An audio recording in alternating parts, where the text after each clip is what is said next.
ನಾರಾಯಣಂ ಸುರಗುರುಂ ಜಗದೇಕನಾಥಂ ಭಕ್ತಪ್ರಿಯಂ ಸಕಲಲೋಕನಮಸ್ಕೃತಂ ಚ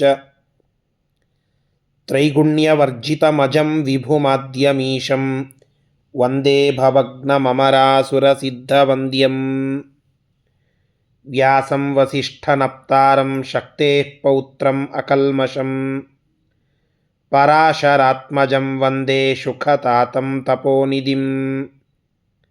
ಶ್ರೀ ಗುರುಭ್ಯೋ ನಮಃ. ಹರಿ ಓಂ. ವಿಷ್ಣು ಸಹಸ್ರನಾಮ ಸ್ತೋತ್ರದ 36ನೆಯ ಶ್ಲೋಕದ ಚಿಂತನೆಯನ್ನು ಇವತ್ತು ಮಾಡೋಣ. ಸ್ಕಂದ ಸ್ಕಂದಧರೋ ಧುರ್ಯೋ ವರದೋ ವಾಯುವಾಹನಃ ವಾಸುದೇವೋ ಬೃಹದ್ಭಾನುಃ ಆದಿದೇವಃ ಪುರಂದರಃ. ಭೀಷ್ಮರು ಭಗವಂತನನ್ನು ಸ್ತೋತ್ರ ಮಾಡುತ್ತಾ ಪರಮಾತ್ಮನನ್ನು ಸ್ಕಂದ ಅಂತ ಹೇಳುತ್ತಾರೆ. ಸ್ಕಂದ ಅನ್ನುವುದಕ್ಕೆ ಅನೇಕ ಅರ್ಥಗಳುಂಟು. ಒಂದು, ಸ್ಕಂದ ಅಂದರೆ ಭುಜ ಅಂತ. ಇನ್ನೊಂದು, ಸ್ಕಂದ ಇದು ಷಣ್ಮುಖನ ಹೆಸರು. ಮತ್ತೊಂದು ಸ್ಕಂದ, ಸ್ಕಂದನ ಅಂತಂದರೆ ಜಗ್ಗುವುದು, ಹೀರುವುದು ಅಂತನ್ನೂ ಅರ್ಥ. ಸ್ಕಂದ ಇದು ಭಗವಂತನಿಗೆ ಅನ್ವರ್ಥವಾಗುವಂತಹ ಒಂದು ಹೆಸರು. ಏಕೆಂದರೆ ಶ್ರೀ ಗೋವಿಂದ ಪದಾರವಿಂದಮ್ಮ ಅಶುಭ ಸ್ಕಂದಾಯ ವಂದಾಮಹೇ. ಪರಮಾತ್ಮನ ಸ್ತೋತ್ರ ಮಾಡುವಾಗ ಹೇಳುತ್ತಾರೆ, ಅಶುಭ ಸ್ಕಂದಾಯ ವಂದಾಮಹೇ. ಪರಮಾತ್ಮನ ಆ ಗೋವಿಂದ ನಾಮೋಚ್ಚಾರಣೆಯನ್ನು ಮಾಡುವಂತಹ ಭಕ್ತನಿಗೆ ಏನೆಲ್ಲ ಅಶುಭಗಳಿರ್ತವೋ ಅವೆಲ್ಲ ಅಶುಭಗಳನ್ನು ಭಗವಂತ ಸ್ಕಂದನ ಅವುಗಳನ್ನು ಜಗ್ಗಿ ಅವುಗಳನ್ನು ಹೀರಿ ಹೊರಗೆ ಹಾಕ್ತಾನೆ. ಅಶುಭಗಳನ್ನೆಲ್ಲ ಸ್ಕಂದನ ಮಾಡುವ, ಅವುಗಳನ್ನೆಲ್ಲ ಕಳೆಯುವ, ಅವುಗಳನ್ನೆಲ್ಲ ಅಪಹರಿಸುವ ಸ್ವಾಮಿಯಾದ ಪರಮಾತ್ಮ ಸ್ಕಂದನಾಥ್ ಸ್ಕಂದ ಅಂತ. ಸ್ಕಂದಧರ ಅಂತ ಇನ್ನೊಂದು. ಪರಮಾತ್ಮ ಸ್ಕಂದನಾದ ಷಣ್ಮುಖ, ಶಿವನಲ್ಲಿ ಷಣ್ಮುಖನಾಗಿ ಹುಟ್ಟಿದ, ಚತುರ್ಮುಖ ಬ್ರಹ್ಮದೇವರಿಂದ ಸನತ್ಕುಮಾರನಾಗಿ ಬಂದ, ಸ್ವತಃ ಪರಮಾತ್ಮನಲ್ಲಿ ಕಾಮನಾಗಿ ಹುಟ್ಟಿದ ಅಂತ ನಾವು ಕಥೆಯನ್ನು ಕೇಳುತ್ತೇವೆ. ಹಾಗೆ ಭಗವಂತ ಆ ಕಾಮನನ್ನು ಪೂರ್ಣವಾಗಿ ನೋಡಿಕೊಳ್ಳುವಂತಹದ್ದು, ಸ್ಕಂದನನ್ನು ಧರಿಸಿದಂತಹ ಪರಮಾತ್ಮ ಸ್ಕಂದಧರ ಅಂತ ಅನ್ನಿಸಿಕೊಳ್ಳುತ್ತಾನೆ. ಸ್ವತಃ ತಾನು ಮಗನಾಗಿ ಪಡೆದ ಷಣ್ಮುಖನನ್ನು, ಸನತ್ಕುಮಾರನನ್ನು ಪ್ರೇರಿಸುವವನಾಗಿ ಅವರನ್ನು ಧರಿಸಿದ್ದಾನೆ. ಹೀಗೆ ಎಲ್ಲ ಜೀವಾಭಿಮಾನಿ ದೇವತೆಗಳನ್ನು ಧಾರಣ ಮಾಡಿದಂತಹ ಪರಮಾತ್ಮ ಸ್ಕಂದಧರ ಅಂತ ಅನ್ನಿಸಿಕೊಳ್ತಾನೆ. ಧುರ್ಯ ಅಂತ ಇನ್ನೊಂದು ಹೆಸರು. ಧುರ್ಯ ಅಂದರೆ ಧುರಂ ವಹತೀತಿ ಧುರ್ಯ. ಒಂದು ಗುಂಪನ್ನು ಅದರ ನೇತಾರನಾಗಿ ಮುನ್ನಡೆಸುವವನು ಧುರ್ಯ ಅಂತ. ಹಾಗೆ ಪರಮಾತ್ಮ ಧುರ್ಯನಾಗಿದ್ದಾನೆ. ಮಹಾಭಾರತ ಯುದ್ಧದಲ್ಲಿ ಅರ್ಜುನನ ರಥದ ಸಾರಥ್ಯವನ್ನು ಮಾಡಿದ ಕೃಷ್ಣ ಧುರ್ಯ. ಅರ್ಜುನ ಪಾಂಡವರ ಪಕ್ಷದಲ್ಲಿ ಇರುವ ಮುಖ್ಯವಾದ ಯೋಧ, ಬಲಿಷ್ಠನಾದವ, ಅನೇಕ ಅಸ್ತ್ರ ಶಸ್ತ್ರ ಇವೆಲ್ಲವುಗಳನ್ನು ಹೊಂದಿದವ. ಆ ಅರ್ಜುನನ ರಥದ ಸಾರಥ್ಯವನ್ನು ಸ್ವಾಮಿಯಾದ ಪರಮಾತ್ಮ ವಹಿಸಿ, ನೀನು ಎಷ್ಟೇ ಬಲವಂತನಾದರೂ, ಬಲಿಷ್ಠನಾದರೂ, ಮಹಾನುಭಾವನಾದರೂ ನಿನ್ನನ್ನು ನಡೆಸುವ ಧುರ್ಯ ನಾನು ಅಂತನ್ನುವ ಸೂಚನೆಯನ್ನು ಪರಮಾತ್ಮ ಕೊಡ್ತಾ ಇದ್ದಾನೆ. ಹೀಗಾಗಿ ಭಗವಂತನನ್ನು ಧುರ್ಯ ಅಂತ ಕರೆಯುವುದುಂಟು. ವರದಃ, ಪರಮಾತ್ಮ ವರಗಳನ್ನು ದದಾತಿ ಕೊಡುತ್ತಾನೆ. ಆದ್ದರಿಂದ ವರದಃ, ಎಂತೆಂತಹ ಮಹಾಮಹಾ ವರಗಳನ್ನೆಲ್ಲ ಸತ್ಯ ಮಾಡುತ್ತಾನೆ. ಎಂತೆಂತಹ ವರಗಳನ್ನು ಪರಮಾತ್ಮ ಅವುಗಳನ್ನು ಸತ್ಯ ಮಾಡಿ ಜಗತ್ತಿನಲ್ಲಿ ನಾನು ಕೊಟ್ಟ ವರ ಅದು ಎಂದೂ ಸುಳ್ಳು ಹೋಗುವುದಿಲ್ಲ ಅಂತನ್ನುವುದನ್ನು ತೋರಿಸಿಕೊಡುತ್ತಾನೆ. ತನ್ನ ಭಕ್ತರಾದ ರುದ್ರದೇವರು, ಬ್ರಹ್ಮದೇವರು ಕೊಡುವ ವರಗಳನ್ನು ಕೂಡ ಸತ್ಯ ಮಾಡುವಂತಹದ್ದು ಪರಮಾತ್ಮ. ಆದ್ದರಿಂದ ವರವನ್ನು ಕೊಡ್ತಾನೆ, ವರವನ್ನು ಸತ್ಯ ಮಾಡುತ್ತಾನೆ. ಇವೆಲ್ಲ ದೃಷ್ಟಿಯಿಂದ ಪರಮಾತ್ಮನನ್ನು ವರದಹ ಅಂತ ಕರೀತಾರೆ. ಇನ್ನೊಂದು ವರ ಅಂತನ್ನೋದಕ್ಕೆ ಶ್ರೇಷ್ಠವಾದದ್ದು ಅಂತ.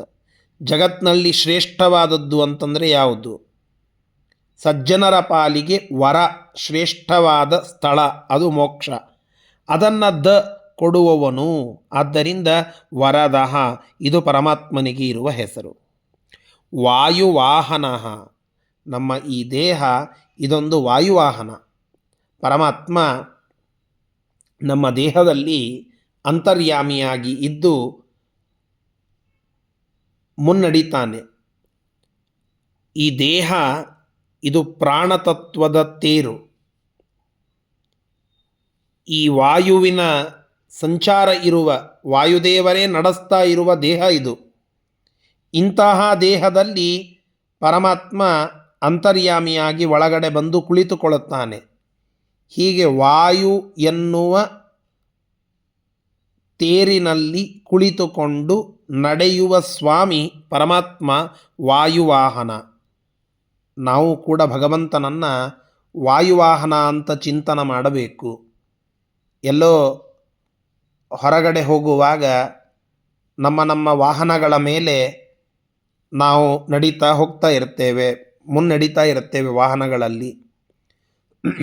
ವಾಹನವೇರಿ ಮೆರೆವಾಗ, ದಾಸರು ಹೇಳುತ್ತಾರಲ್ಲ, ವಾಹನಗಳನ್ನು ಏರಿ ಮೆರೆಯುವ ಸಂದರ್ಭಕ್ಕೆ ನಮ್ಮ ಚಿಂತನ ಹೀಗಿರಬೇಕು, ಇದು ನನ್ನ ವಾಹನವಲ್ಲ, ಈ ವಾಹನದಲ್ಲಿ ಸ್ವತಃ ವಾಯುದೇವರಿದ್ದಾರೆ. ನನ್ನೊಳಗಡೆ ಇರುವ ಪರಮಾತ್ಮ ಸ್ವಾಮಿ ಆ ವಾಯುದೇವರನ್ನು ವಾಹನನಾಗಿ ಮಾಡಿಕೊಂಡು ಮುನ್ನಡೀತಾ ಇದ್ದಾನೆ. ಇಂತಹ ಆ ಚಿಂತನೆಯನ್ನು ನಾವು ಮಾಡಬೇಕು ಅಂತ ತಿಳಿಸ್ತಾರೆ. ವಾಯುಂ ಶ್ವಾಸವಾಯುಂ ವಹಂತಿ ಇತಿ ವಾಯುವಾಹಾಹ ಜೀವಾಹ ತನ್ನಯತಿ ಇತಿ ತಯ. ವಾಯು ಅಂದರೆ ಶ್ವಾಸ, ಅದರಿಂದ ವಹಂತಿ, ಅದರಿಂದ ಮುಂದೆ ಬದುಕುತ್ತಲಿರುವವರು ವಾಯುವಾಹ, ಇವರು ಜೀವರು. ವಾಯುವಾಹ ಅಂದರೆ ಜೀವ ಅಂತ ಅರ್ಥ. ತಾನ್ನಯತಿ, ಅಂತಹ ಎಲ್ಲ ಜೀವರನ್ನು ಮುನ್ನಡೆಸ್ತಾನೆ ಪರಮಾತ್ಮ. ಆದ್ದರಿಂದ ಪರಮಾತ್ಮನನ್ನು ವಾಯುವಾಹನ, ಹೀಗೂ ಒಂದು ಅರ್ಥವನ್ನು ತಿಳಿಸ್ತಾ ಇದ್ದಾರೆ. ವಾಸುದೇವ, ವಸುದೇವನ ಮಗ. ಆ ವಸುದೇವನನ್ನು ನಿಮಿತ್ತ ಮಾಡಿಕೊಂಡು ಪರಮಾತ್ಮ ಅವತರಿಸಿದ್ದಾನೆ. ಆದ್ದರಿಂದ ವಾಸುದೇವ ಅಂತನ್ನೋದು ಪರಮಾತ್ಮನ ಒಂದು ವಿಶಿಷ್ಟವಾದ ಹೆಸರು. ಪರಮಾತ್ಮ ವಾ ಆಗಿದ್ದಾನೆ. ವಾ ಅಂದರೆ ಸರ್ವಗತ, ಸರ್ವಜ್ಞತ್ವ ಅನ್ನುವ ಸೂಚನ ವ ಅನ್ನುವ ಶಬ್ದದಿಂದ ತಿಳಿಯುತ್ತದೆ.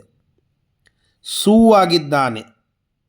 ವಾನಾತ್ ಸೂತೇರ್ ದೇವನಾತ್ ವಾಸುದೇವ ವಾಸಾದ್ಯುತೇಶ್ಶಬ್ದನ ವಾಸಾದ್ಯುತೇ ಛಾದನಾತ್ ಕ್ರೀಡಯಾಚ ಬಲಾತ್ ಅಸುತ್ವಾತ್ ಆತೃತೋ ವರ್ತನಾಚ್ಚ ತಂ ವಾಸುದೇವಂ ಪ್ರವದಂತಿ ವೇದಾಹ ಎಂಬುದಾಗಿ ನಾವು ಕೇಳುವಂತಹದ್ದು. ವೇದಗಳು ಹೇಳುವ ಮಾತು. ವಾ ಅನ್ನುವ ಶಬ್ದ ಭಗವಂತನ ಸರ್ವಜ್ಞತ್ವ, ಎಲ್ಲ ಕಡೆಗೆ ಇರುವ ಸರ್ವಗತತ್ವ, ಇದನ್ನು ತಿಳಿಸಿಕೊಟ್ರೆ ಸು ಅನ್ನೋದು ಸೂತೇಹೇ,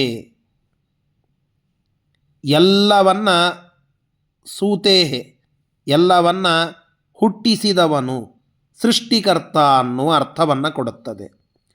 ದೇ ಅನ್ನುವ ಶಬ್ದ ಸರ್ವದಾತೃತ್ವವನ್ನು ತಿಳಿಸ್ತದೆ, ಎಲ್ಲವನ್ನ ಕೊಡ್ತಾನೆ ಪರಮಾತ್ಮ ಅನ್ನೋದನ್ನು ತಿಳಿಸ್ತದೆ.